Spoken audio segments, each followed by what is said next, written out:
ศาสนากาวยอดขอนขางต่อที่2,000 คนจะพากันสูงไปหาสอบบุญไปต่ำอายุยังยืนหมั่น80 ปีปลายเกินหลวงจึงมีคนกล่าวท่วงสลาเถ่าแก่การท้าวทานก่อสร้างในทางแห่งคุณความดี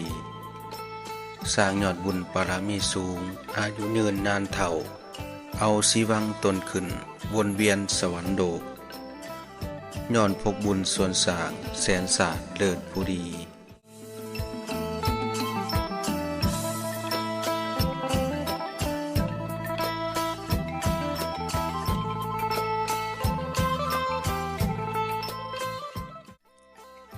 ปารมีส่วนนี้ขึ้นทีกับคนทำอำมหิตอย่าหวังเลยสิพบเห็นสวรรค์ฟ้ามีแต่ลอยไปหน้า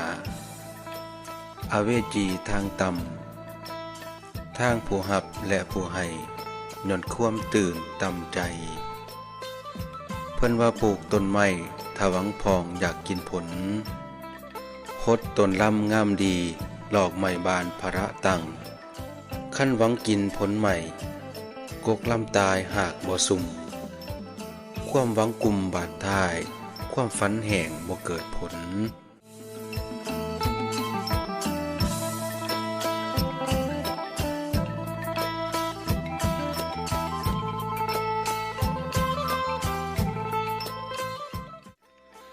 เกิดเป็นคนนั่นหูใส่ปัญญากรนั่นดีหลายสายเห็ดกินเพื่อบรรเทาทุกข์อยู่ไปแต่ละวันมื้อแต่สติปัญญาหือความฝันให้เด็ดเดียวเดี๋ยวเห็นบาดยางก้าวไปหน้าสว่างใสตัดสินใจแล้วเฮ็ดพร้อมยอมรับเห็นความจริงสิ่งใดมีขัดขวางแม่นซ่อมแปลงไปเรื่อยคันว่าเฮือยหายขาดบานใจแต่เว้ากล่าวมือบ่ทำตีนบ่สร้างทางแดวนั่นบ่หลายแท้ใด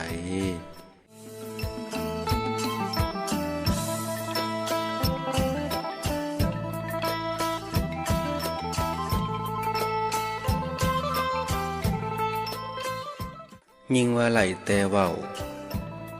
เขาเรียกว่าสาริกาอุปมาคือหนุเขาเว้าอยู่ปลายลูกขาใหม่เขาในหน้าของผู้แท้และเห็นได้ออกเป็นพันเจ้าของเขาเกี่ยวเขาปั้นต้นนั้นได้เคลียดินแท้ใดขั้นว่าศาสนาหลวงปีดกายทิน 2,000 ปีบรรดาพระอรหันต์นี้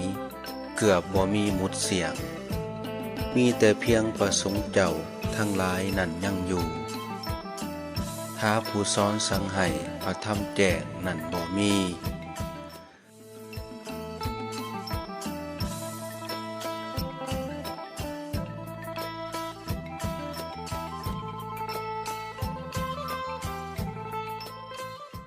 ความสามัคคีเลยแตกมากเหินห่างไปคนสายต่างก็สาธยายตนดีฮิริตนบ่มีแล้วความดีกายเป็นแป้วมีแต่แนวผูกเก่งๆสวงเสงกันทุกขอบขันไผบ่ยานต่อกันต่างก็หูกปั่นกระสันใหญ่ของตนเองหนีกาวเสียงความหารหมู่ฟานจากความกล้าเว้าจากกันบ่พอไหลไผมันอวดตนเก่งเสงกันขึ้นตนใหม่ไผแท้ก็อวดตน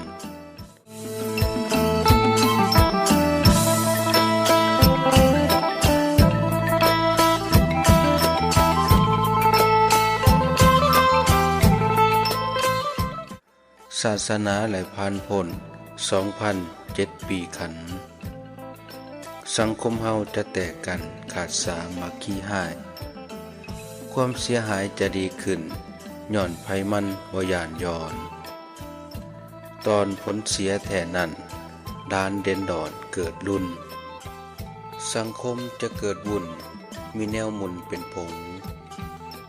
ย้อนคำสอนองค์พระสัมมาคามบ่สูงคนใส่พากันใดวางถิ่มศีลธรรมพุทโธสังสังคมพังถิ่มแล้วภายถ่ายเกิดกินแหนงห่างกายบ่แห่งแดกแต่แห่งเหี่ยวทางจิตใจให้ระวังการกระทำระวังตนกับเพื่อนวางเธอเหมือนหมากับแข่เอากันไปข้ามฝั่งยังบ่หอดฝากนำมาเอาขี่หาดหัว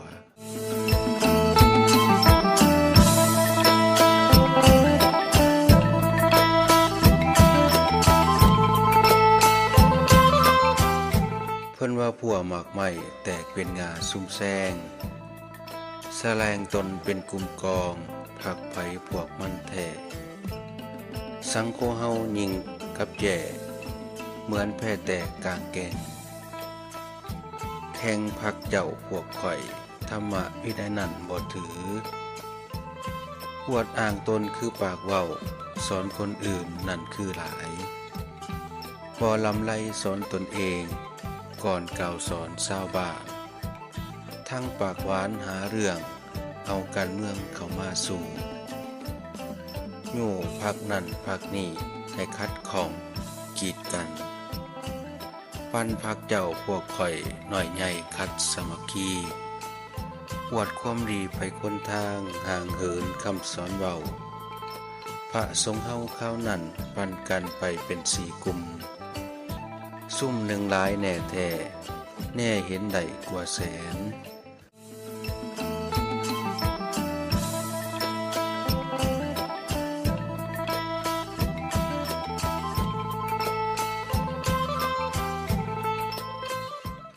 กลุ่ม2นั่นบ่แน่นแม่นมี 80,000 พอดีพวก36 10,000นับกันพอเห็นได้พวก4นี้ไกลเหียนบ่เหมือนเดิมคือเก่าพวก40,000บอกฮู้วัตถุศาสตร์ต่างกันต่างฝ่ายนั่นดวงดันไปกล่าวทีทางไกลให้คำสอนคนทางต่างกันนับถือแท้ทุกจอกแก่เฮือนบ้านสอกหาทานทางความเสื่อทางทิศเหนือทิศใต้เห็นได้แต่ศาสนาอันนี้บ่แม่นท่าตำราว่ามาแต่ดน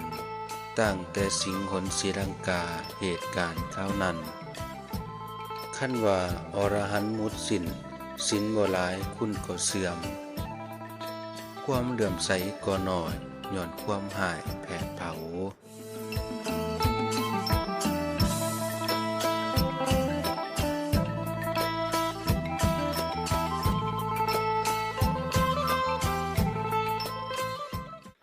ขั้นว่าศาสนาหลวงเขา 2,100 ปีบ้านเมืองจะมีความสุขทั่วแดนดินฟ้าฝูงหมูราชาเจ้าปกครองเมืองทุกแห่งพากันเขตไว้เมืองบ้านทั่วไปตามแต่สามารถใส่ปัญญาใหญ่ปกครองเมืองเรื่องหน่อยหลายของไผมันปันเขตแดนเห็นได้ไผมันพากันสร้างเมืองตนเป็นการใหญ่ไผพ้นคนคิดศาสตร์วิชาอ่างต่างกันท่านว่าศาสนาหลวงใด 2,100 ปีบ้านเมืองจะมีความทุกข์ทั่วแดนดินดาวฝูงหมูล่าซาเถ่าของเมืองทุกแห่งเกิดการแย่งเขตขันกันแท่ดวงเกิน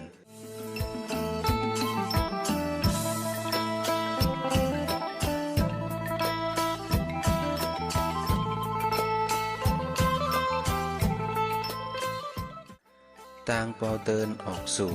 หยาดแย่งซิงกันตั้งเป็นกองพันกองพลฆ่ากันชิงบาทคนตายหลาย10 ล้านสงครามนานหยาดแยงน้อยใหญ่แซงอวดกาประสันถาด้วยลูกปืน สงครามไฟแตกเป็นคืนนอนยืนยังก็คนตายสงครามเกิดอยู่หลายสิบปีทวีปเฮคนหอด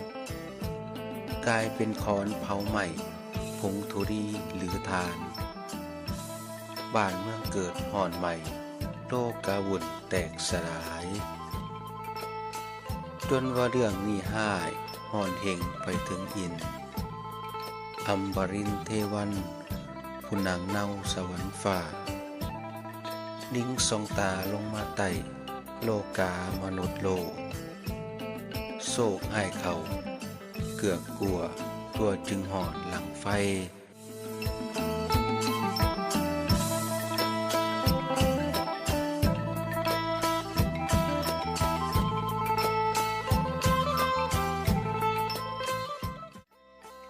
พระจึงไล่แต่งตั้งวิสุเวทผู้มีฤทธิ์ผู้ศักดิ์สิทธิ์ในศีลธรรมให้ใส่กรรมลงเมืองไต่มาหยุดเศร้ากรรมไว้ฝูงคนบ่สั่งต่อให้พบพ่อสิ่งที่หายเพียงนี้บ่ต่อไปวิสุกรรมนี้ได้มีนามว่าธรรมิกาอินแต่งมาให้อุบัติเกิดในเมืองคนแท้มาพันแปรคนใบให้กลับไปในทางถือสำนึกบุญกรรมสร้างขึ้นในเรื่องพุทธสอน2,800 ปีย้อนตอนอุบัติเกิดเมืองมนุษย์ประกาศการหยุดเศร้าข่าฟันสงครามนั้นมันเป็นกรรมทางเปื่อนขอเตือนใจทุกทานการข่าฟันนี่ห้ามคำพระเจ้าบ่สั่งสอน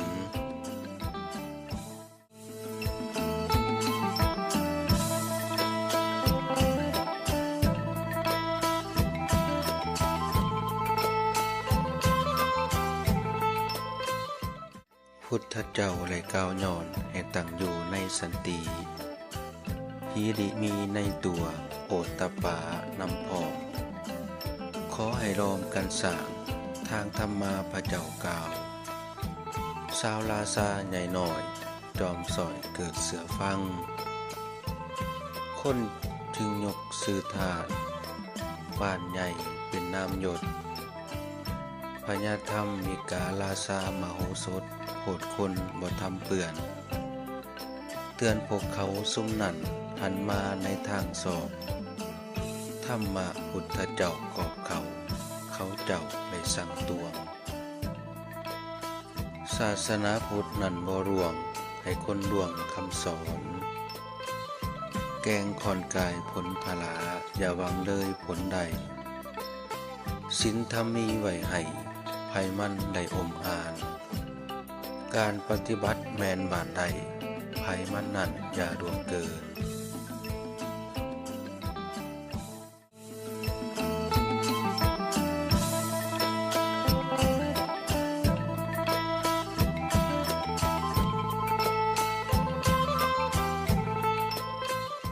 ไตรปิฎกเพิ่นออกใส่ทุกตัวของคำสอนตาอ่อนซ่อนคนมีศีลแข่งกันเวลานั้นฝูงคนพากันสร้างสังคมตนเกิดเรื่องหุ่งมุ่งหวังคำสอนพุทธเจ้าเอาสัจจะมันเที่ยงใจต่อแต่นี้ให้ไล่วันเที่ยงในคลองศิลปัญจศิรารินกฎให้ยดกันเวลานั้นสร้างสรรค์ในสินหาอัตถธรรมสินแปดง่ายทางประสงค์ก็เข่งเขียววินัยไหวคู่ใจสังคมโลกจึงอยู่ไหลมั่นเที่ยงในสันติบ่มีการอิสะริษยะกันใดบ่มีการแบ่งให้สิ่งสั่งเกิดแยกเกิดหยาดแยงแห่งสัมมาทิฏฐินั้นใดอธรรมนั้นห้ามต่อไป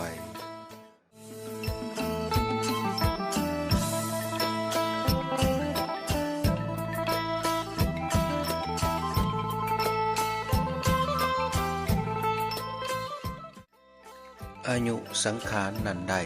ใกล้แก่อนิจจานานมาก็เลยรับสีบซนวายสินกลับไปกินผลทานสาเมืองสวรรค์นั่นคือเก่าเสาวิมานคำก่อสร้างยั่งเดืองเดื่อมอยู่เดิมเสริมกับบุญไม่พอหลอมเกิดเมืองมนุษย์สุดว่างามเดือหลายอยู่ในสวรรค์พุ่นคนหมุนหนีไปไล่ฝูงเปตาก็เกิดใหม่พวกใจอำมหิตเกิดขึ้นในเบื้องมนุษย์เฮาโลกกับพ่อเรื่องเศร้าคนบาปเราอุบัติหลายความหมายของสุขใจอยากหลายจะหาพ่อมีก็มีพอหน่อยพอลวงหลายคือเก่าพอแต่ความโศกเศร้าความเอาเข้าอยู่ใจสังโฆยังอยู่ไหลให้โลกเบิ่งยังมีหลายเสียดายบ่หำเฮียนศีลธรรมยอดคำสอนคือเขา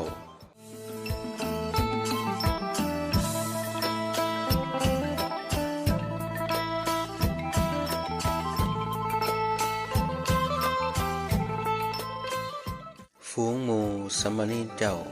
บ่เฮียนธรรมคือเก่าเอาแต่พอเด็กน้อยเพียงใดใส่ส่วนตัวบ่มีไผคนคั่วทางฝ่ายปฏิบัติเพื่อวังตัดโลกีกายเกินไปถึงฝ่าฝ่ายวาลาซาเจ้าทั้งหลายก็หยาดแยงแบ่งดินแดนกันบ่แดวเพมางอยู่บ่เศร้านั่นนา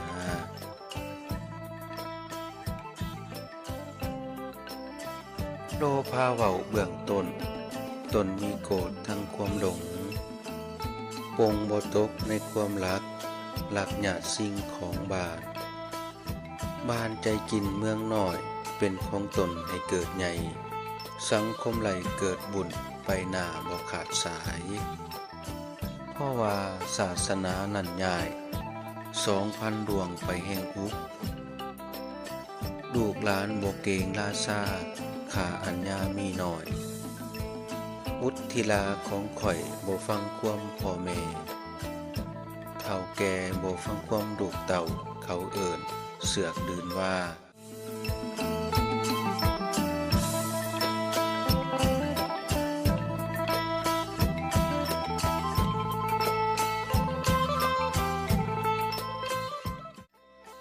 พวกลุงตาก็อวดหมู่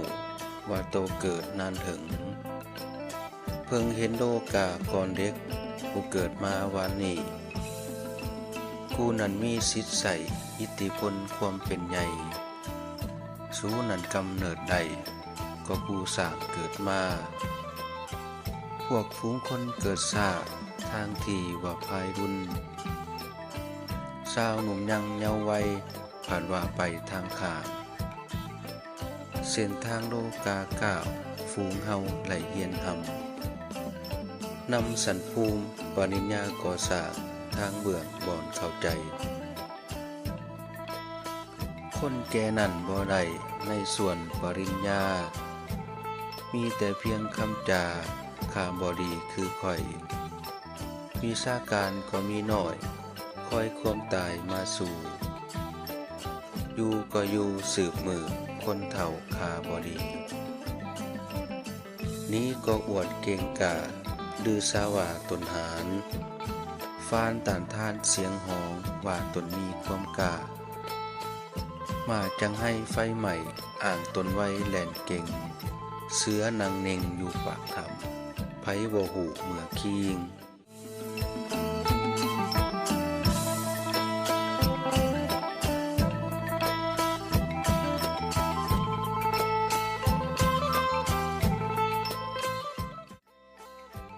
สิ่งนี้มาหยาดแย่งแข่งกันอยู่บ่มีถอยน้อยใหญ่หัวเพียงกันบ่หวั่นกลัวเกรงยานฝูงหมู่คนพันเข้าก็สิ่งเอาด้วยอำนาจหยาดแยงของพวกเพื่อนตีขาเข็นเขาแท้นาสิ่งนี้พิษจากเขาของพุทธะโปรดสอนมาราคาศีลธรรมในผับ บ่ยำเกงน้ำใส่ไผก็ว่าไผกล้าต้องลองคงความแก่นแม่นไผทนก็อยู่ไหลในนั้นค่าผู้ดีเรื่องนี้มีทั่วลาวทุกทั่วทั้งโลกาค่าความเป็นมนุษย์สิเราสูญหายเศร้า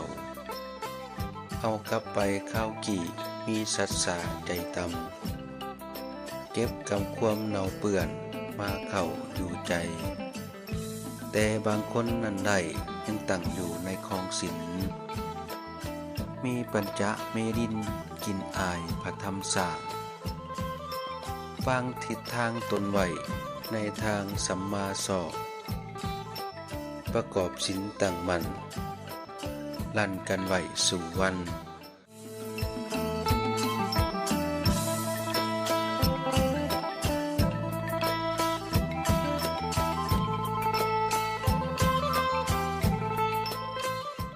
เพิ่นจึงปั่นหูไว้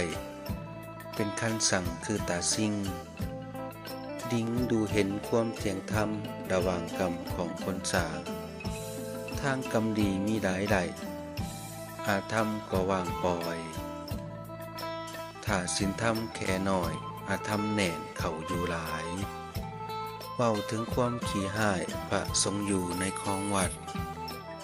บ่สอบปฏิวัติศีลธรรมหินคองพระธรรมเจ้าถือเบาในศีลสาแต่วางตนเป็นตัวเล่นเห็นเงินคำเป็นพระเจ้าใจบ่เข้าหีดคองฟองลองกันบ่ไหลในระหว่างการผิดศีลวิในยินเพียงจ่าขากระทำนั้นมีน้อยวิในทอนเลยจ่อยหอยหายจากน้ำทากับเนาง่ากาบใหม่ใจดังหอยบ่ห่วงศีลกินข้าวอยู่บ้านคอยหน่อยใหญ่อย่ามาสนออกตนศรัทธาเฮาหมู่เพื่อนฝูงหาได้พิษอันใดกฎหมายเว้าการของเมืองออกกล่าววิแนะนำเสเข้าบ่เหนียวแท้หลัง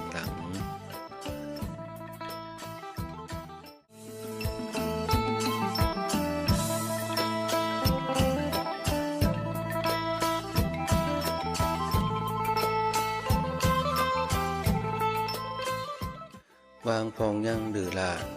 หานอวดในธรรมะว่าตนมีศีลธรรมกล่าวอวดสอนชาวบ้านแต่บ่บานใจสร้างสอนตนเองให้ดีก่อนพลางพองจรปากเว้าเอาผลทานเข่าส่วนตัวผู้ยิ่งหาผัวก่อนเว้าภาคนั้นเดาหาเงินเพิดเพลินนำวัตถุค่าศีลธรรมนั้นมีน้อยความปลอมดอยจึงเห็นได้ใน2,000ก่าวรวมผู้ห่วงศีลธรรมนี่แท้มีแท้แต่บ่หลายสาเหตุผู้เนาเปื้อนเกิดมีเพื่อนฝูงหลายผู้ขยายฝูงอาธรรมให้ป้องกันตนเมียนผู้ที่เพียรทำแท้บ่พอใจการเผยแพร่บ่ฮู้แน่ของถ่าแท้ก็เลยย่านแต่หมู่ถามกาย2,000นำจะน้อยดินจะป่งออกมาหลายอายหมู่ฝูงอักขีสิใหม่ใจทวีก้าวคันไผเอาศีลธรรมเข้าบันดลใจจะมีโศกโรคภัยบ่บังเบียดแท้ศีลธรรมอยู่ส่งเสริม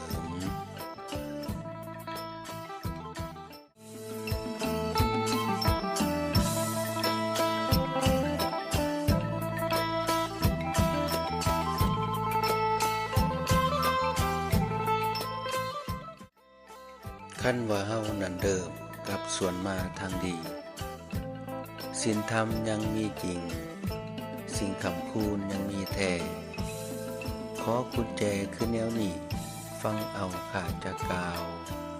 พวกหัวขาวและหนุ่มน้อยหาทางเข้าร่วมกันปั่นเอา2ก้อนเสาให้เป็นแผ่นทองแดงเกลือหักแพงความเข้มมนุษย์เฮาก่อสันนั้นกกมันฝังลงแน่น ปลายแงนไปทางอื่นตัดดืนบอนขีดไว้มันก็ไหลหูงามความหูมีทุกกรรมนำมาก่อให้เป็นโพนบอนมันโนนผู้สูงให้สร้างแปลงเฮือนบาทบอนบหวานสดสื่นผู้ลมดีนำเปียกสุ่มให้ขุดลุ้มปลูกเขาเฮ็ดน้องนำเลี้ยงปลาพระอยู่วัดแท่นั้นให้นุมันในคลองสินก่อนนานินบ่สมควรพระสงฆ์ภิกขุเจ้าเอาศีลธรรมมาเว้าเศร้าสาเรื่องตัวลายขายตนเองยังบ่แล้วยังขายถิ่มศาสนาคืนวันตนบวชสร้างวางเพศคารวะละเวียกการของเฮือนจึงบวชเป็นพระสงฆ์โคเจ้าเอาจิตใจไปเข้าในศีลธรรมแตกสานก่อนหูบอนหนาวบอนหอดจึงสอนให้หมู่ฟัง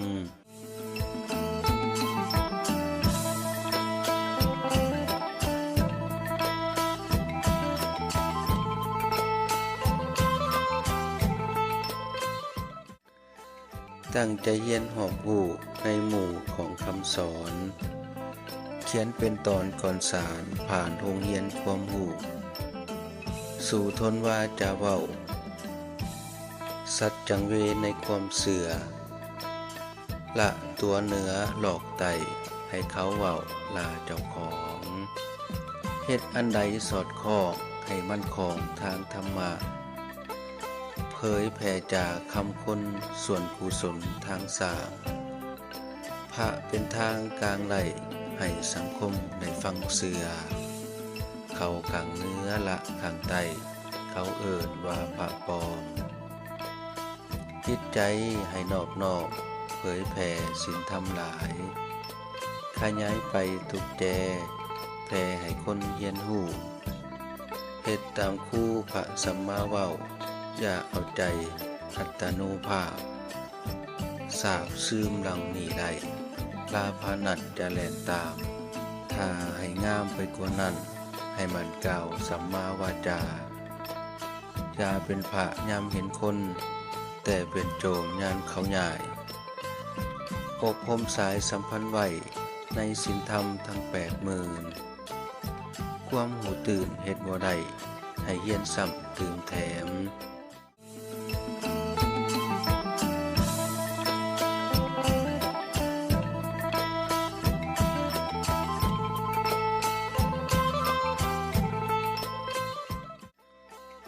แนมเห็นเด็กหนุ่มน้อยผู้ซอยของชาวพุทธอุดหนุนเขามาเฮียนขาคุณศีลธรรมไว้เยาว์วัยในวันนี้อาวุโสในมืออื่นคำสอนยืนอยู่ใดเพราะเขานั้นได้เข้าใจไฟบ่ไหม้โลกฮอดย้อนคนเที่ยงในธรรมะพระจะเป็นพระดีย้อนว่ามีความรู้ผู้จะเป็นคู่ใดย้อนใจเย็นสอนผู้อื่นคำสอนจะบ่ตื่นย้อนเฮาเข้าหอดธรรมแต่ใด